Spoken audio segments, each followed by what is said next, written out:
This conference will now be recorded. And I'm going to mute myself. So it's all yours. Thank you very much. This is Pat Wagner from Denver, Colorado, and representing Pattern Research, Inc. And the program today is how to complain effectively, influencing change in the workplace. And I want to tell you a little bit about how come I came to do this program. And we're talking going back in the Wayback Machine couple of decades when I was doing training and consulting work for a small, very, very good liberal arts college that was going through some hard times. And the old director, or not the director, the dean of the college had retired and had left a mess in terms of the finances of the organization. So they hired in a man who was a good guy, but basically an accountant to keep the college out of bankruptcy. And he was making some very difficult and unpopular decisions as a result, because nobody knew that the well-beloved old dean had been hiding serious financial difficulties and didn't tell anyone for a long time. Anyway, that's the background. And I would come in and teach my class. It was a seminar. And then I would go have lunch in the cafeteria so I could sit and gossip and have a good time with a number of the professors. And I went in one day and they were up in arms about the latest mandate from the administrative offices. And they were furious with the new guy and what are they going to do? And they were complaining. And these were all tenured faculty members, mostly in their 40s, 50s, and 60s, and people I had known, good, smart people. And we were in the cafeteria across the street from the main administration building. And I was probably, just to give you an idea, I think I was in my late 20s, early 30s at the time. So I was like, oh, well, let's see what we can do. So I said, I'm going to go across and talk to the admin people. So I went across and I walked into the new man's office. I think his official title was president. And I talked to the secretary who I knew, and I said, you know, some of the faculty are pretty upset about some of the decisions that Dr. Smith has made recently. Is he up for people coming and talking to him? And she said, oh, yes, he understands that a lot of this is confusing and upsetting. He's really a good guy. And I said, great. So is he up for people coming and talking to him about this? She said, oh, yes. And I said, how would he feel if a group of people came at once? Would he feel attacked? And she said, no, no, no. And then she took, I'll never forget this, she took the scheduling book. This was before electricity. And she swiveled it around and she showed me, she said, he's got a lot of open time the next week. I said, does he have time right now in the afternoon? She said, yes, he does. So I thought, this is great news. So I went back to the cafeteria and I said, I have great news. I just talked to Mabel, Dr. Smith's secretary, and he's up for talking for people and he's got time. And you can go to as a group if you want. And they went mumble, mumble, mumble, and I had to go back home. So I came back, and this was a monthly kind of graduate seminar that I was teaching. Came back the next month, went and taught my program, went back to the cafeteria. I don't think those people had moved in a month, and they were all sitting in the same seats saying exactly the same things they were saying a month ago, complaining about what was going on. Now, remember, they were tenured faculty. They could have commit murder on video camera and still not have been fired or chastised, whatever. And I said, so what happened when you went and talked to Dr. Smith? Now, I bet all of you could safely guess what they told me. None of them had gone and talked to him face to face about the problems they had, but they were very happy to sit there in the cafeteria between classes and complain endlessly. And that's when I sort of mentally washed my hands of them. And in my career working with libraries and universities and different kind of workplaces over a few decades, I've noticed that there comes a point when someone's complaining and you give them a way to at least try to solve the problem and they don't. And then you have to ask yourself an honest question. Is it really about what they're complaining about? So what we're going to be talking about is the fact that we want to have people complain effectively, which is very different than what we usually call whining. And I have to be very clear because sometimes people get confused about this. I'm not telling people shut up. I'm not telling people don't complain about things in the world or things that are close to you. Do something about it. Do something constructive about it. And My favorite phrase regarding this is ask for what you want and make it as easy as possible for other people to say yes. And in the short term, it means things like obviously being polite, being friendly, being specific, asking the right person for whatever it is, doing research. And that's what we're going to be talking about today. It's not that I want to stop people complaining. I want them to feel that they can be productive in life, that they can be confident and competent in how they ask for what they want. So the agenda, we're going to be talking about some reasons why people whine. And I invite you to put in the chat box your experiences and your ideas and comments about things. And if I don't immediately answer a question that someone puts in, it might be that we think we're going to be answering the question in the next couple of minutes. But I will keep an eye in the chat box to see if there's something coming in that I can respond to pretty quickly. We're going to talk about better ways to talk about the problem than just, quote, complaining about it. And then some ways to get what you want. Sometimes people come to me with a serious, complicated problem in the workplace, and they want to be an agent for productive change, and whatever they've been doing hasn't been working. So what we're going to do is kind of go through three big steps. We're going to talk about how you have to look at your own behavior first, and this particularly applies to people who are supervisors, managers, department heads, library directors, people who have influence over other people in terms of the food chain of the organization. Talk about how to analyze the issue. You know, I act as a consultant to a lot of institutions around the United States, and I was just visiting with a local government, a county government yesterday here in Colorado, and people would make a statement in the program about something that was going on. And these were very smart people, very experienced, good people in the room. And I would ask a simple question: how do you know that's true? And I told people we have to watch out for something that we call consensual mythology. And this particularly applies to people who've worked in a workplace for a long time, and they think they know the rules, the legislation, the laws, the limits, what's on people's minds. And I'll ask, how do you know that's true? And in this case, I asked them to look up a couple of things, and they went, well, it isn't what I thought it was. So when I'm out on the road, people think I'm really, really smart because I'm the one who raises their hand and says, can we see that document? Can we actually pull out that regulation? Can we kind of get the personnel handbook and take a look at what we're talking about is actually true?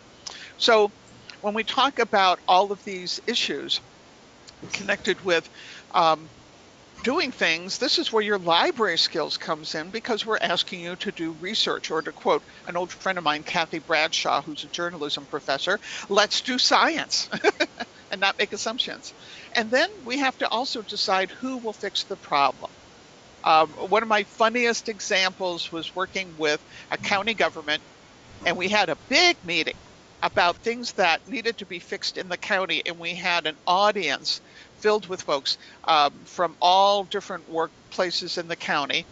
And we had an audience of county commissioners and elected officials from the city and heads of different organizations. So we figured, hey, any problem that came up, we could solve them. And one lady stood up and started yelling, in effect. She started yelling at the people in the organization because of a problem with the road in front of her house. And she yelled at everyone for about 5 minutes, and the elected officials let her vent very politely. And after she was done, they said, you're on a state highway. We have no control over the state highway, but we will give you the name of the person at the state office who can fix that for you. And she was a little embarrassed and sat down. But that's not secret knowledge. She could have looked it up before she came to the meeting. And then what do we need to do? What do we need to do to kind of get out of the habit of, quote, complaining, meaning whining, rather than being productive as well?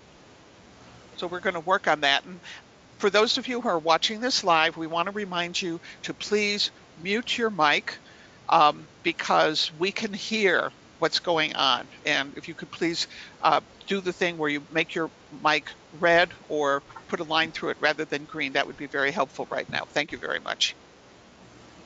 So what are the outcomes that we're looking at? We're looking at the issue of research, and we want you to be, as almost the first step whenever you have a complaint in the workplace, to do research first.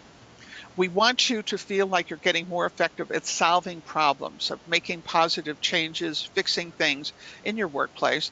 And as a result, we want you to be able to grow your reputation as a leader. We want you to be one of those people in your workplace where if somebody has a problem and they can't figure out how to solve it, you're one of the people they think of.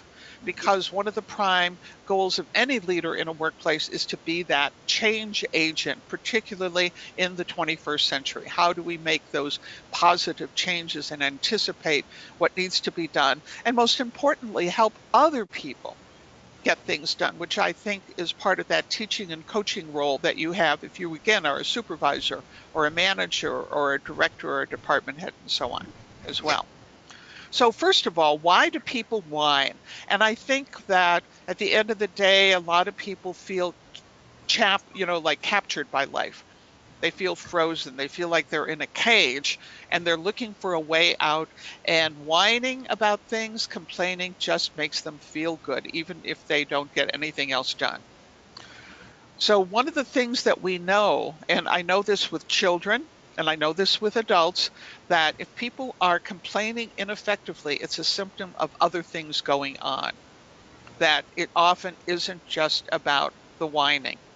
So if you happen to be a manager or supervisor, something that you have to realize is that people sometimes whine because, in effect, the person above them in the food chain is someone who complains a lot about things. So either consciously or unconsciously, they think that that's giving them permission to whine as well. So if you happen to be a manager and have a lot of, quote, whiny people working for you, the first thing you need to do is clean up your act and be the person who says, well, let's solve that problem, right? Let's solve that problem.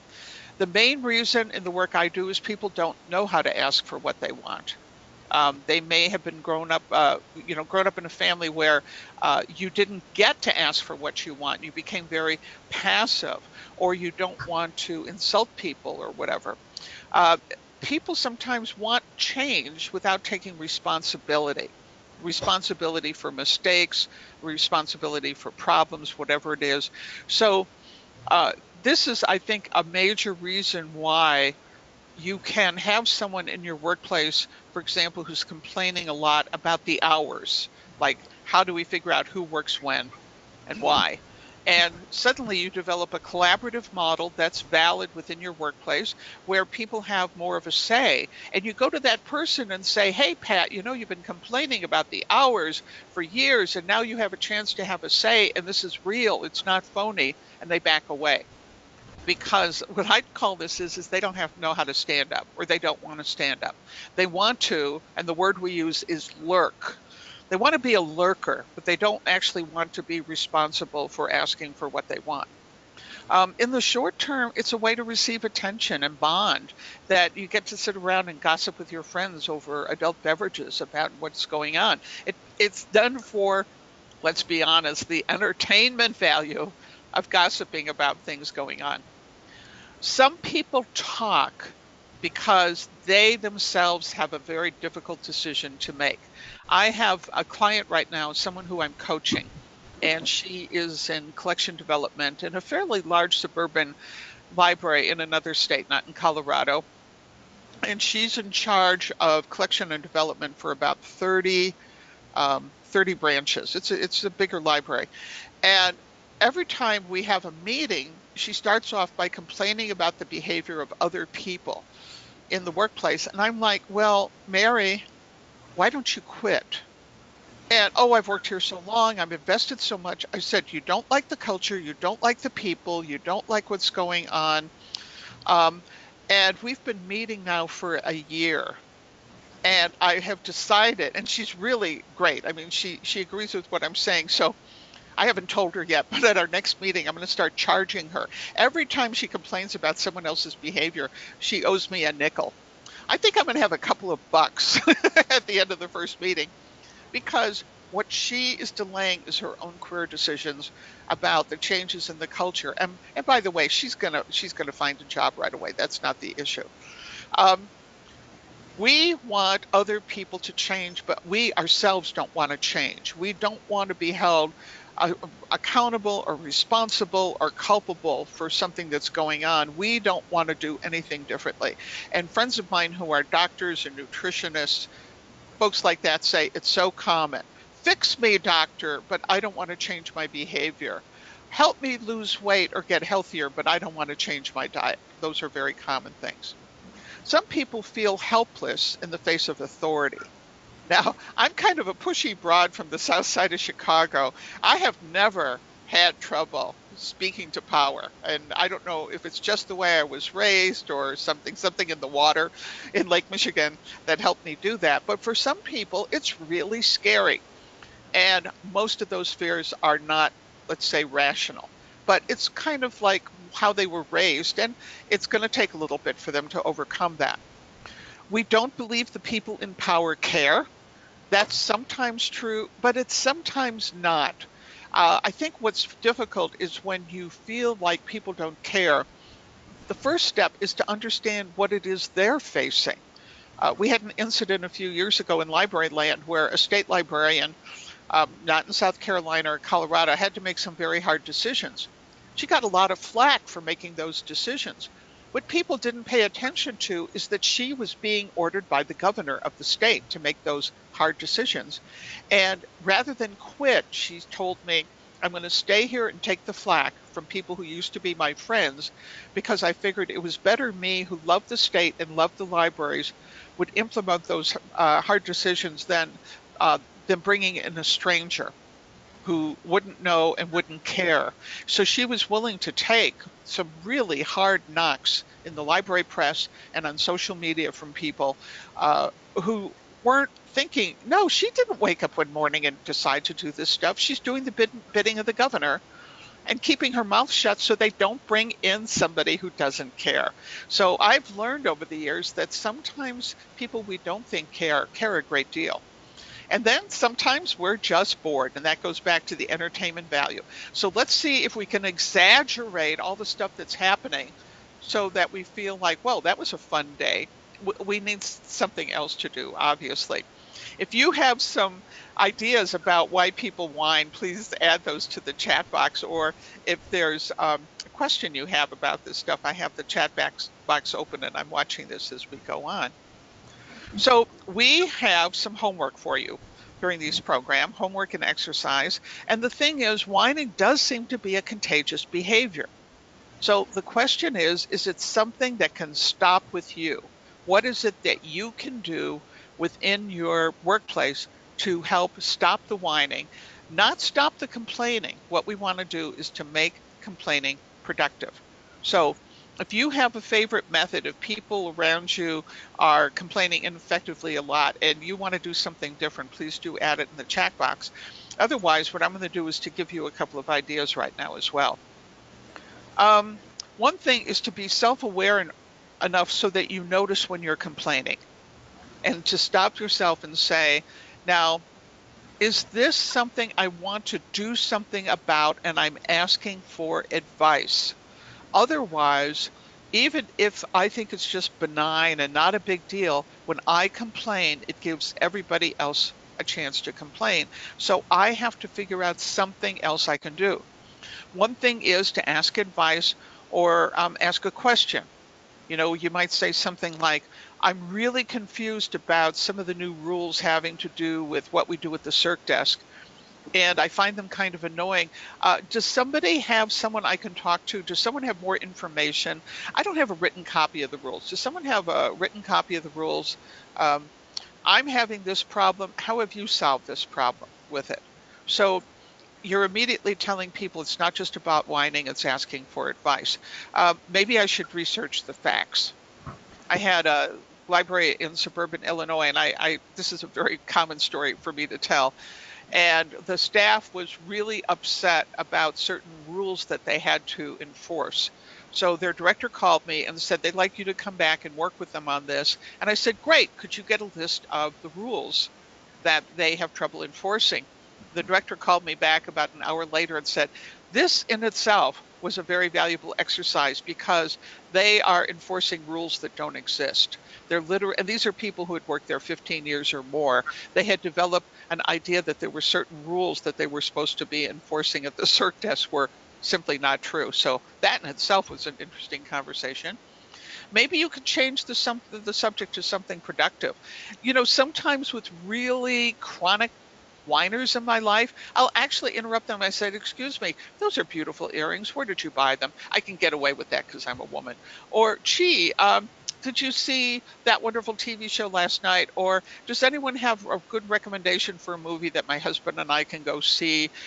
Or boy, did you see the new books that came into the children's area? Because when I travel, that's the first thing I do. I go into the children's area to see the new books because children and YA books I find wonderful. You change the something, or you can go talk to someone.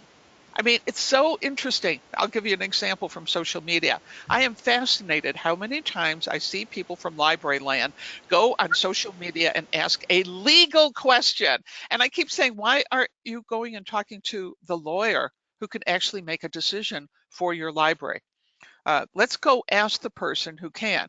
Just the other day, somebody asked a very complicated insurance question on one of the library boards, and a whole bunch of people logged in to answer it. And I'm pulling out my hair and I go on. You know how you get really upset on social media. And I said, you should ask an insurance agent, someone who serves your community, who knows public sector groups, who can tell you what the guidelines are and how much it's going to cost for your organization, rather than ask a bunch of total strangers who live in different states or countries who have totally different experience.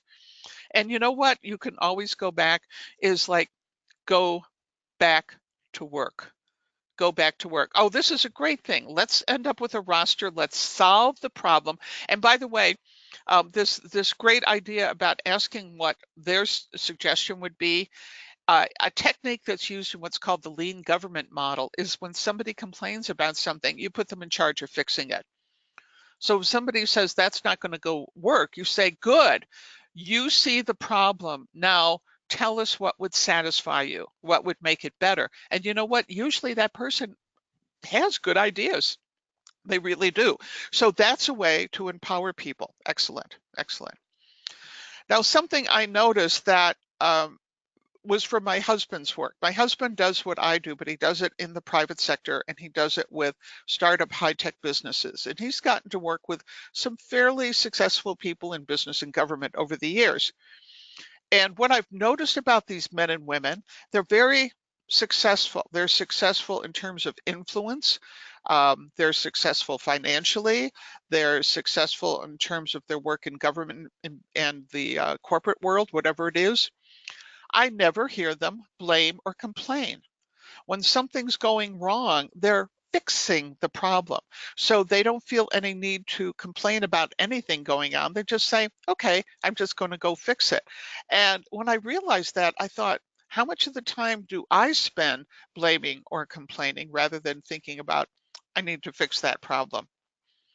So other thing is you've got all these words and all these ideas and it's kind of a jumble. How do you talk about the problem if you don't want to be seen by other people as, quote, just a whiner? So here's some things we got to watch out for. And I have to say that my husband, who's trained as an economist and really good with numbers, really helped me with, because I came from a family of storytellers, you know? So everything is bigger and broader. When I was growing up, my Russian grandmother would tell us, this is the United States. You're in America. You have nothing to complain about. But when she would talk about the old country, every year the snow was deeper and the winter was colder and there were more soldiers from the Tsar's army. So over time, even me as a little girl realized that she was exaggerating. She was escalating, escalating. These three ideas, exaggeration, escalation, and embellishment, are very similar, but exaggerating is when it wasn't 400 soldiers, it was four. And in my work, when someone's complaining about something, I ask for specific concrete facts and figures. And it's amazing how quickly the problem starts to deflate when you say, let's pretend that you're in a courtroom and you have to provide physical evidence to a judge and jury. Wow, do people step back from what they're saying? Escalating often is about a relationship you have with someone else. And I see it online all the time in the social media where people are arguing about something and they become like toddlers in a playground throwing taunts at each other. Oh yeah?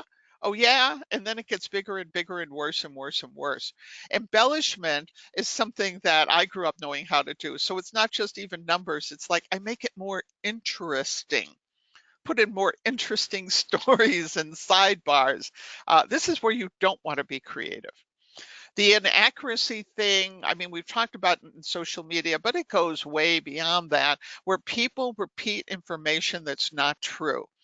And for me, for something to be a fact, and a fact is different from an opinion or a feeling. Opinions and feelings are totally valid, but one way to start to muffle the whining part is you don't repeat anything as true unless you have verified it. This sounds severe, off of a piece of paper.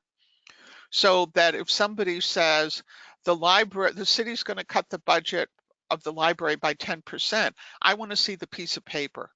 I want to see the announcement from the mayor's office. I want to see the notes from the city council meeting that happened, because otherwise it's rumor and hearsay. And then finally, and I'm going to mention generalizations again, one of the most common problems we have is oversimplification. And oversimplification and generalizations are when you use things like always and never. They're always good. They never listen. She's always late. You know, all those kinds of things are ways to not be factual and also to make things worse, So if you want to be heard and seen as the voice of reason, the one that everybody trusts, again, only repeat what is verifiable so that people start counting on you like they can trust you. I think that's one of the reasons my husband is so very good at his job, that he is very hesitant to say anything unless he can verify it, and he does that first. Physical evidence, not gossip or hearsay. What does the manual actually say, not what somebody else said? That we avoid, just as we do in writing, fancy adjectives and adverbs and abstractions, that we can speak from personal experience. For example, if you were at a hearing about something having to do with libraries, and it was a government hearing and things got fractious, you can honestly say, this is what I heard and this is what I saw, right? But you want to be careful to also say, this was based on my personal knowledge. I didn't stay for the whole event. I didn't see everything that was going on. So basically you're saying, take what I say with a little grain of salt. Kind of be low key, low ball things. So fewer than is more credible to people than, again, trying to exaggerate. And boy, I would say even with the best of the main media that we all count on, to be honest, wow, those headlines do exaggerate. Isn't it interesting that now we can look at the same news story with a dozen different headlines and see how the headline writers exaggerate the news story to get people to read the story? And then to be able to take responsibility for what you think and what you feel, not to hide behind anonymous numbers like everybody feels that way. Well, I don't know who everybody is. How do you feel about that? And we're going to talk about that a little bit more in a minute. So what we want to do is reduce the drama. Avoid interpretations except if we name them. Well, here's the event, and so far, based on what I know, this is what I feel about it. Generalizations, everybody always, and deflections, so that when somebody asks you about what you think and feel, you don't immediately say, well, it's a big problem. Well, I'm really angry at the director. Yes, but my question was, what do you think about the issue? It's interesting what happens when you see people kind of playing dodgeballs with questions that hold them accountable. So let's look at this. This is an exercise on what it means to interpret rather than describe information. So how many times have you heard something like that? This, no one likes the new collection policy, right? And you make this as if you're pronouncing it from the mountain. Everybody, everyone is upset about the changes in the hours. My experience means nothing to the board. So those are things people will complain about. Now, here's a different way of stating the same thing. Rather than saying no one likes the new collection policy, be accountable. I don't know how other people feel, but I don't like the new collection policy, and this is why. Not everyone is upset about the change in hours. I'm upset, and this is why. And my experience means nothing to the board. Well, we don't know why or why not they may make a decision, but what we can say is I might not get the promotion I feel that I deserve. And it may be that's true or not true for a variety of reasons that we will never know. She ignored me during the meeting. That Pat Wagner, she's so rude. She ignored me, which implies that you know what was on my mind and why I did what I did. This is called mind reading. Doesn't work very well with humans. The mayor hates the library, which is why he cut the budget. Boy, have I heard that so many times, or a version of that, working with people about finances. All of the teen volunteers are lazy. And actually, that's a direct quote from a library director who I was working with a few weeks ago on a project. And she was saying all of the teen volunteers are lazy. And I say, well, I don't know if that's true or not, but I have found that when you respect them and give them the right information, teens are terrific at stepping up and they love doing different work. And this was all about teaching the teens how to do press releases, which is not brain surgery, I can tell you, and giving them a chance to help with the promotion of the library and getting some good experience. And what came out of this director's mouth was all of the teen volunteers are lazy. And yes, I found out later that was not true. Now, it's different to say ignore versus Pat did not speak to me during the meeting. That's different. It's different to say the mayor hates the library. Otherwise, you say facts. The city has a 10% shortfall. Every single department is experiencing budget cuts of different sizes. So it's not like the library is being singled out. And when you kind of dug down to find out what was going on, it's not that all of the teen volunteers were lazy. There was one teen who was 30 minutes late last week. And out of that became the all teen volunteers are lazy. So in some cases, yes, being good at talking about things is a little boring. So first of all, we have to look in the mirror. And what we see might not be what other people see. What we experience might not be what other people experience. So this is what I want you to be perceived at, that you are trustworthy and reliable, and what comes out of your mouth can be verified as a fact. And it's not just, and if you have an opinion or you have a feeling, people know that's different from this is a fact. That you're a self starter. This is a big thing in talking to people who do hiring and promotion for libraries. They say, I want people to take the initiative. I want people to see that they see the bigger picture of what needs to go on, and they volunteer for things, they do stuff. They're low maintenance and even tempered. I always tell people I have when I have a problem in life, I think, but I get to go home to a really adorable husband and two pushy cats, and I get to live in beautiful Colorado, just like you folks get to live in beautiful South Carolina. So on most circumstances, people count on me, even if things are bad, for me to be good humored. And I am hardworking and productive. I get the job done. I don't waste time. So when you think about stuff, yes, walk the walk, don't just talk the talk. When you folks think about things, what would you add to this list of when you think of people you have worked with in the past, what does it mean to be credible? Because that's one of the ways to build influence. So when you do have a problem, people are more likely to listen to you. And that's why I said before that if someone is having a complex problem in the workplace and they want to stay there, the very first thing we talk about is get your act together first. And usually we think well of ourselves, but I tell people, go back and ask coworkers and bosses what you can do to improve, and you may find that they have a ready list. They don't have just one thing that you have to do better. Another thing we have to deal with is the fact that just because you are right, it's not enough, because we live on Earth and emotional influence means a lot. That, yes, unfortunately, being likable helps. Being likable does not mean being a pushover. It doesn't mean being, as my mother would say, a dish rag. It means that you are polite and civil and they can count on you. So just thrusting facts at people isn't enough necessarily for you to be influential. Now, sometimes it's time to be quiet, and there's always something to say. But what we want to do is look at some of the great models, and there's a whole bunch of wonderful models out there about how do we speak and influence other people. These are some of my favorite. Is what I'm going to say in the workplace productive? Does it add new verifiable facts? Does it help anyone? Does it support anyone?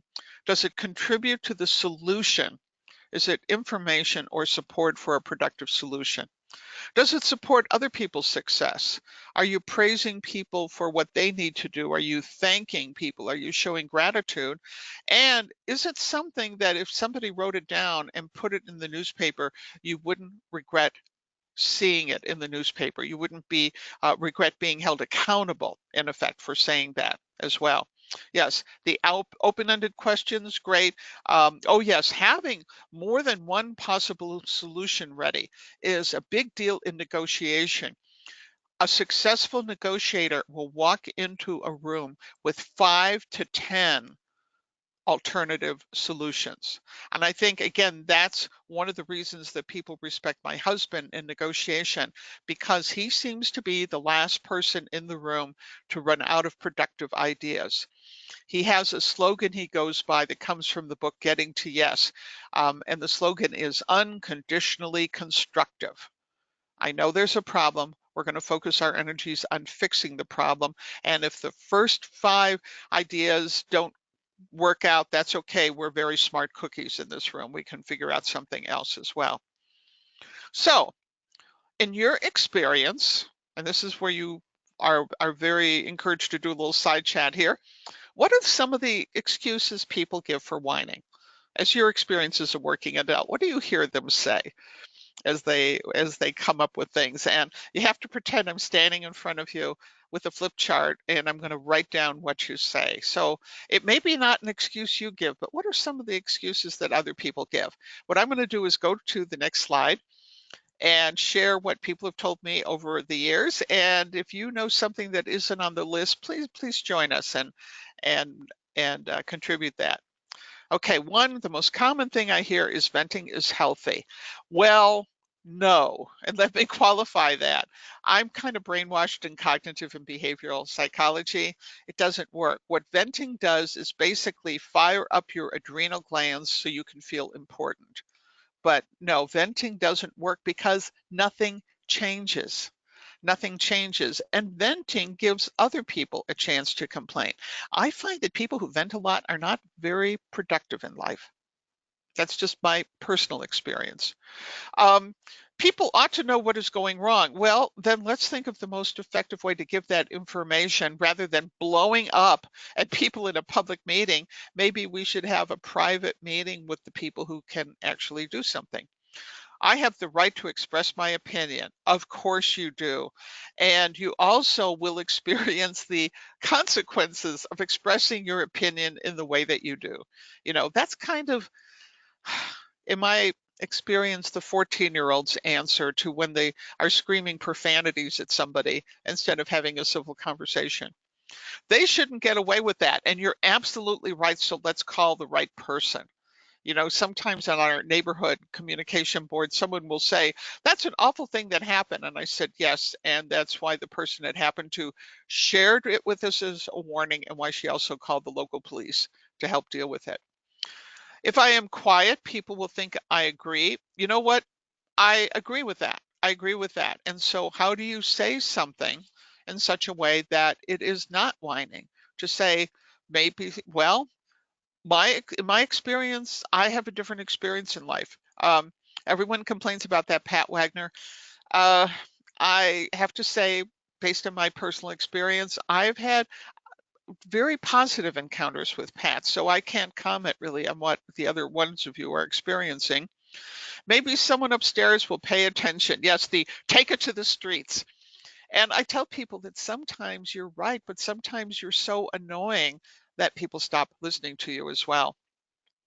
So, as a couple of other people have said, let's do science. Let's start analyzing the issue and actually exploring what's going on. Research, write it down so that you start, in effect, creating your own research document and following up with the facts. Ask for real help, and real help is asking for advice from people who can be useful to you.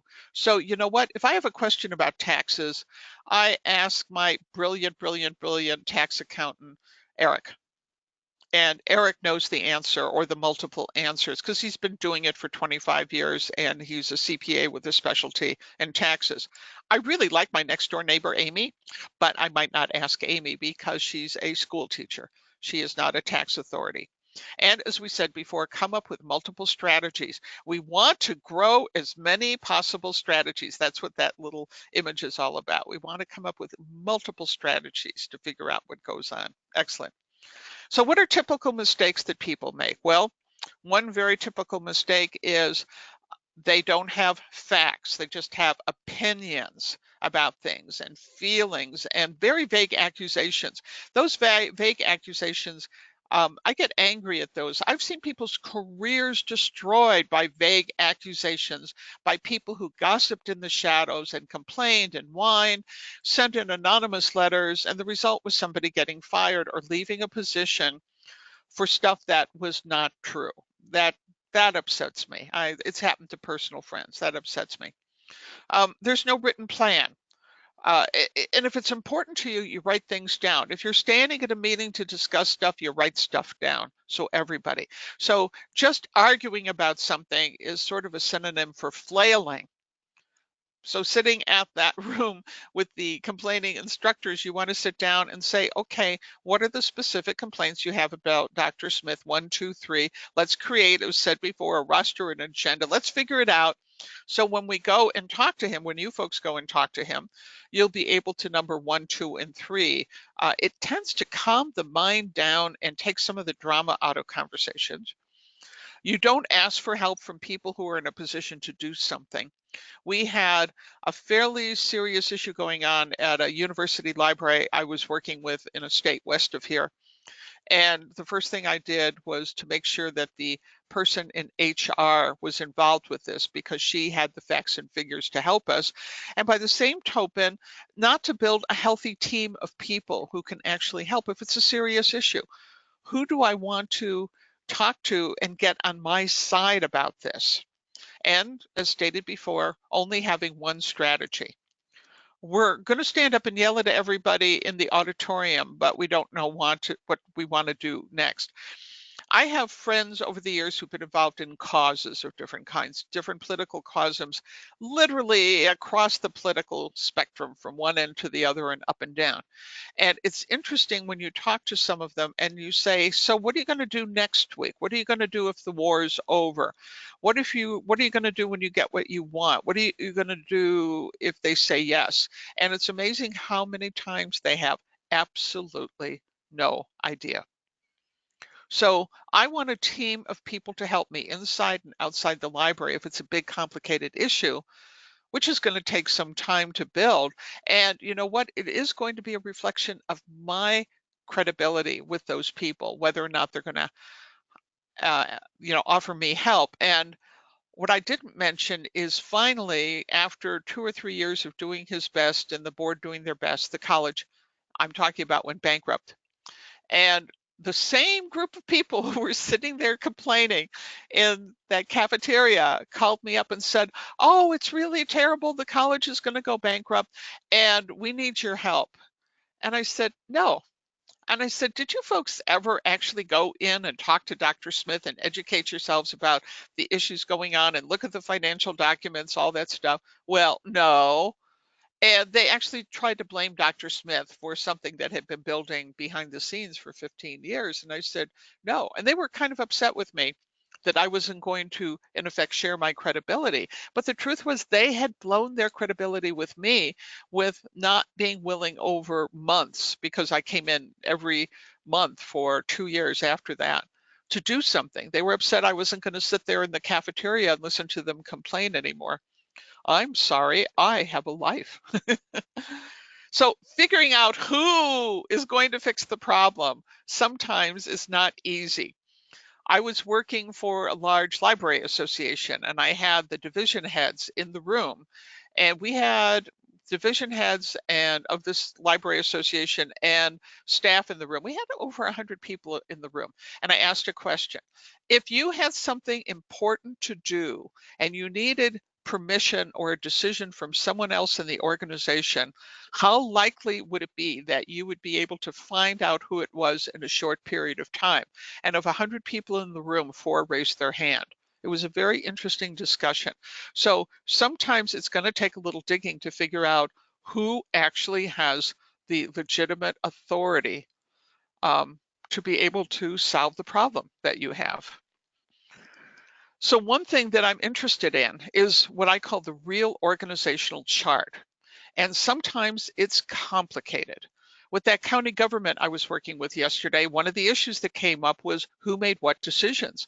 And after they filled my ears for 10 minutes, I said, wait, you know what? I need a visual map. And they thought that was a cool idea. So now they're going to create a visual map for citizens of how a decision that is brought to their department has to go through 5 different departments of county government, because each of them has a different responsibility in terms of what people are asking for. And they're going to we decided to make it a fun poster with cartoons and make it as a poster and a postcard for people, because it seems to be an issue in their county. Who gets to make decisions? That's what governance is. Who makes decisions? Which decisions do they get to make? And how are decisions made? Is it an individual? Is it a group of some kind? Do they flip a coin? Do they take a vote? Do they have to take it and get it approved by a federal agency or state agency or local agency? That's particularly true of financial and personnel issues in libraries as well. Who actually is the one who implements, who executes those decisions? And what else might there be going on, as we talked about before, the empathy issue, that might be affecting what those decisions are? The times that people say, why isn't so-and-so letting me do something? And I say, because there's a law. And that law has implications. And if you break that law, they're going to get in trouble. You won't get in trouble, but they get in trouble. So I like to say idea of sometimes if it's a big complicated issue, you have to actually know the organizational chart. And for consultants like myself, that's part of what we do. You can do it for yourself. You don't need to hire a Pat Wagner to sit down and figure out the answers to some of these questions. So again, let's go back to the empathy issue. And we're going to talk a little bit about this idea of a selling point. And there's an issue that I think is kind of fun. Going back to what we talked about today is, how do you make it easy for the decision maker to say yes? Which also, of course, starts out with the civility issue. If I have a problem with someone and I call them or email them, if they see my name pop up, I want them to think, oh, good, it's Pat Wagner. Or, oh, please just tell Pat that I've moved to Tahiti and I don't want to have anything to do with her. I have to spend time making it that even though I might have to ask annoying questions of a consulting client, they're still happy to have a conversation with me. And it starts with this idea that if you have a committee, a board, a legislative group, whatever a group is, right? The city council, whatever that is, the administration, you aren't convincing a group of people, you're convincing individuals. And each of those individuals might have a different reason for saying yes. They have their own set of priorities. So let's say that you were trying to convince me of something, that you wanted to sell me on an idea. And it could be something that is big and broad as a political issue. It could be very specific that I'm your boss and you want to get me to change my mind on something that has to do with the library. First of all, have you done the research so you understand my position? So you're able to say, Pat, I know you're under a lot of pressure from the elected board of the library. Some of the places I visit have elected library boards to raise the circulation figure. So I understand that's why we're doing this new thing. And that you're under pressure from them. So I'd like to give you a viable argument that you can take back that I think will help you convince the board. I understand that your priorities is that you got to please the board for us to continue to get the funding and so on, that you are very concerned about us outreaching to new communities, new Americans, new people in town. So we know that's your priority. And we also, I know that your big priority right now is expanding the children's services that we have. Again, we know that you have to please the board and the board has to please the county commissioners. So you have layers of people that you have to make happy. And I have to know this, you have to know my selling points. You have to know what's important to me. So here's some examples of selling points, and a good question came in. Let me finish this, then I'm going to come into the question. And the question that came in is tips for working through the chain of command to get changes made a couple levels above you. So first of all, it's the issue of money. The person who is fiscally conservative would want you to have an argument about why what you're doing is going to save or stabilize money or resources. The person wants to have influence in the community, so what you're offering them is something that's going to be successful and make them look good to whoever they want to look good to. For some people, it's all about reputation.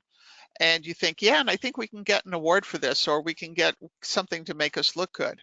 For some people, it's all about stability. I'm going to make sure that nobody is upset about this idea. So here are the names of all the other people, and they've signed a petition, so everybody's happy with what we're going to do. Yeah, we just won a national award. This can get us to win a national award for innovation. Let's do this experiment. Some people just love the toys. Between you and me, you can sell my husband almost anything.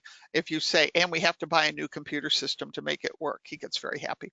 And then maybe there's particular targets, like that person is all about education or economic development or cultural things in the community, particular target audiences or a particular issue of some kind. So if somebody says, for example, that they're upset with something in local politics, I'm going to ask them this set of questions and say, do you know what the selling point is for that individual? Because if you have, say, 10 members of the city council, each one of those people might have a different selling point or set of selling points. So you can't just have one way to sell them all. And I think one of the biggest mistakes made in library land is a lot of people think advocacy is libraries are wonderful and you ought to support us, and if you don't support us, you're bad. No, we have to craft our sales pitch according to what the other person wants or believes. So your homework is to think about someone you want to influence. Think about the person and find out what is their selling point. So your first step in all of these things we're talking about is watching and listening. And the reason I took this beautiful lion picture, not just because I love lions and I love your logo, it's because people think that to be quiet and to listen and to get interested in something is a sign of weakness. It's not a sign of weakness. And if any of you own cats, you know that a cat who's on the hunt spends a lot of time in quiet contemplation. One of our cats found a mouse in the house the other day, and the way that I knew there was a problem, that Lefty was staring at a place in the wall and just staring, and I knew we don't have any ghosts. So it took him about 10 minutes of staring and quietness until the mouse came out to investigate, and the mouse had a short, unhappy life after that.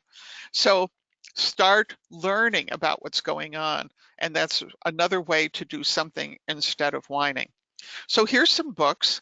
And what I'd like to do is respond to the question that came in, which is a really good question about food changes, and then to be able to suggest this as your kind of core professional development group, the things that I think are most important in terms of books. So again, the question was, any tips for working through the chain of command to get changes made a couple of levels above you? First of all, you want to make sure that your strategy, after you're successful, what will that mean to your personal political relationships with the people who are directly above you, right? Because we don't want to jump the chain of command, mainly because in a very human way, it hurts people's feelings. So we have to figure out, is it going to be the worst risk to my career to be able to do that? And what does that mean? The second thing is that sometimes you have to build allies that are to the side. So for example, a few years ago, I was working with a group of people, and it was several different library organizations, and they had this one kind of consortium.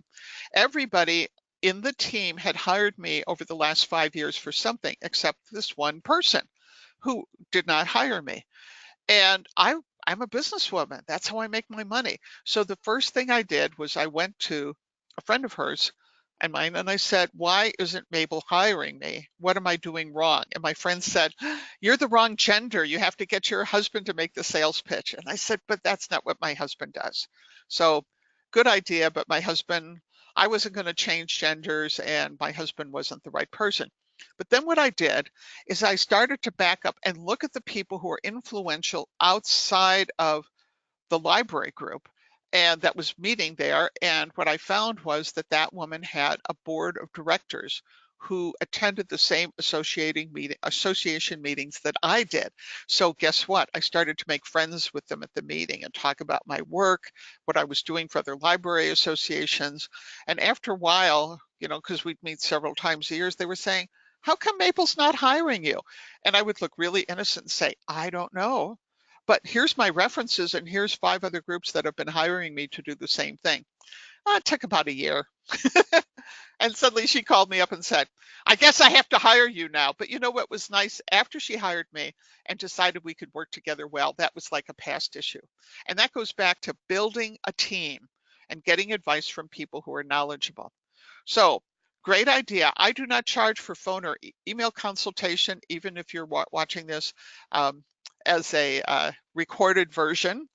But let me see if Tiffany's on the line, see if there's any other questions for people or any information that she has as well. I'm not seeing any other questions coming in. If anybody has any further questions, it is right at 3 o'clock. So I see a few people are leaving. If you do have a question, feel free to contact me and I'll pass it along, or you can probably contact Pat directly.